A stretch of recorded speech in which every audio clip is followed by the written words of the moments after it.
अखिलेश के पीडीए के काट में बीजेपी का सबसे बड़ा दांव एनवाईओ एनजेडी फार्मूले से साधेगी चुनावी गणित। क्या 2027 से पहले बदल जाएगी यूपी की राजनीति? सवर्णों की नाराजगी की चर्चा के बीच बीजेपी ने खेला नया कार्ड। ब्राह्मण ठाकुर वैश्य के साथ गैर यादव ओबीसी और गैर जाटो दलितों पर सबसे बड़ा फोकस। क्या इसी से बनेगा जीत का रास्ता? उत्तर प्रदेश की राजनीति में 2027 विधानसभा चुनाव का विषाद अभी से बिछनी शुरू हो चुकी है।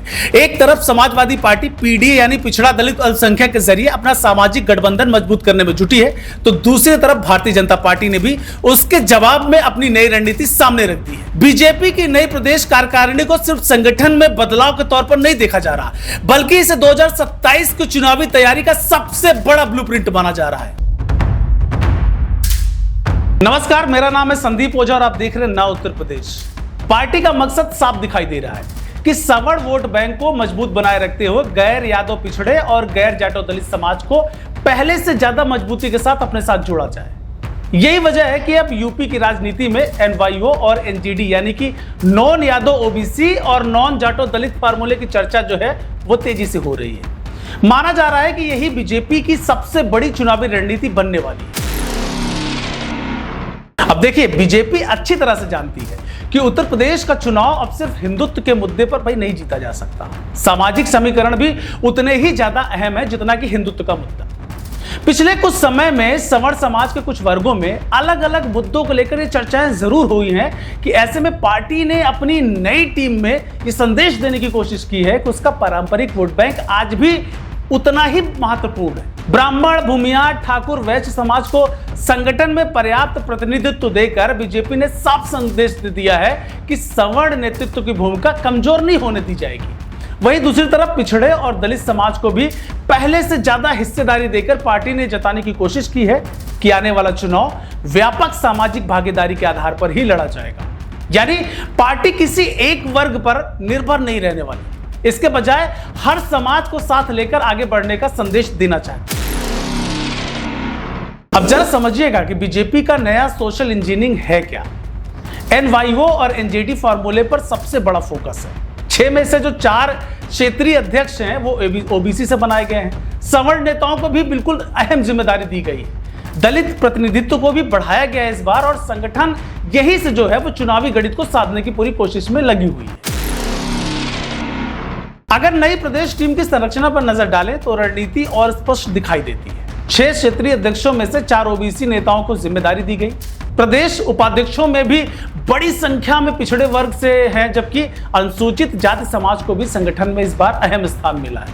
लेकिन इसके साथ ही अवध क्षेत्र में ब्राह्मण नेतृत्व और गोरखपुर क्षेत्र में भूमिहार चेहरे को आगे रखकर सवर्ण संतुलन को भी बनाए रखने की इस बार पूरी कोशिश की गई है, भरपूर कोशिश की गई है।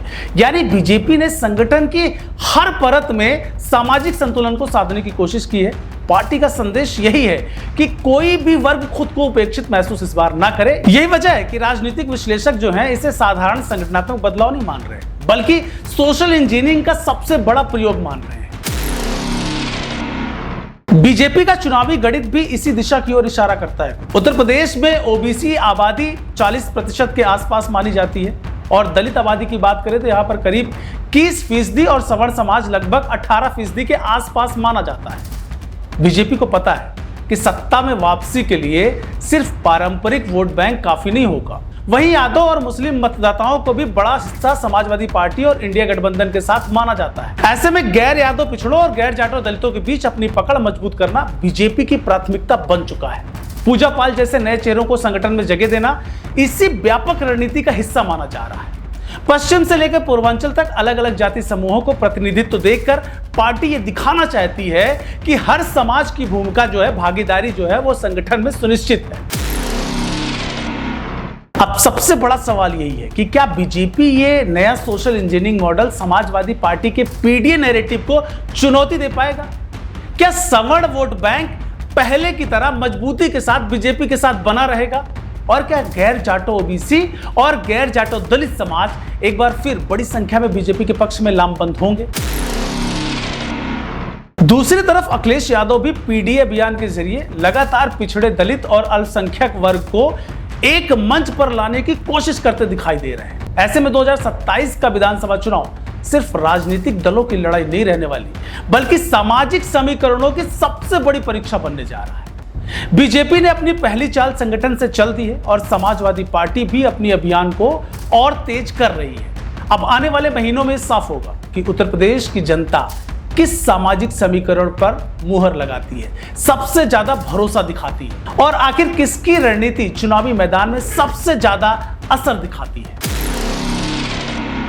तो क्या बीजेपी का एनवाईओ एनजीडी फॉर्मूला अखिलेश के पीडीए पर भारी पड़ेगा?